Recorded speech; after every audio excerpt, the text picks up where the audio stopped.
Hey guys, I just want to make this really quick video and get kind of a feel of where you guys stand on this matter.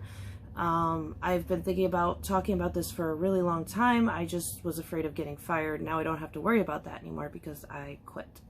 So, is there room in the trucking industry for marijuana? You could tell me right now in the comments if you think I am insane and that is the dumbest thing you've ever heard, or maybe you might agree with me.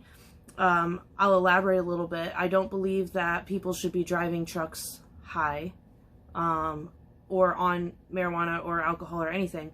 Don't even drive tired, you know what I mean? Obviously be safe. I'm just saying that maybe it would be kind of cool if they switched up the rules so that, you know, when they test for it, they're not testing to see if you did it a month ago. They're testing to see if it's in your system while you're driving the vehicle. Technically it stays in your system for 30 days, up to 30 days, sometimes more depending on your metabolism. So I think it's, especially if you live in a legal state, a state that you can legally use marijuana, I don't think that it's fair that on your downtime when you're not working, you can't use it because it'll show up possibly a month, you know, later.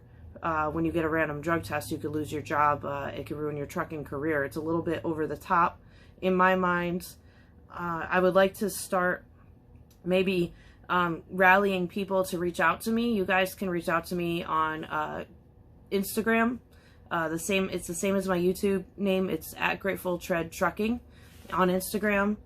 I would like to maybe just gather some like-minded people together to discuss if this is even something that could be changed, and if it could, how do we get the message to the right people?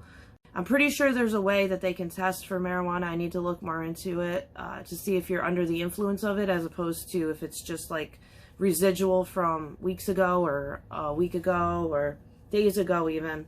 I think it's like a mouth swab or something like that. Maybe they could start using those instead of urine and hair follicle tests. I guess pre-employment drug screening could still be okay on a case-by-case basis. Like, maybe some companies would prefer to do the drug test, but I don't think it should be like a law.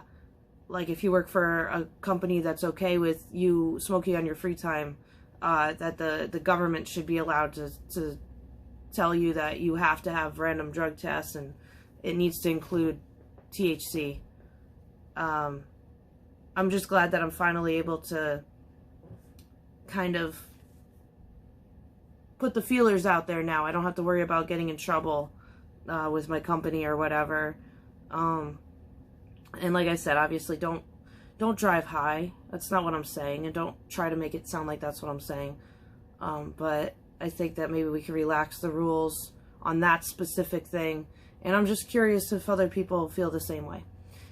So leave the comments, reach out to me on Instagram. This is kind of like a little experiment. Oh, and go check out my podcast that I just did with Crazy Bags yesterday. He just posted it today. I'll put the link in my description. I talk about a lot of good stuff in there. I elaborate a little more on the marijuana thing and how things have been going for me since I got off the road and how I feel about it. Yeah, so just let me know what you guys think. Thank you.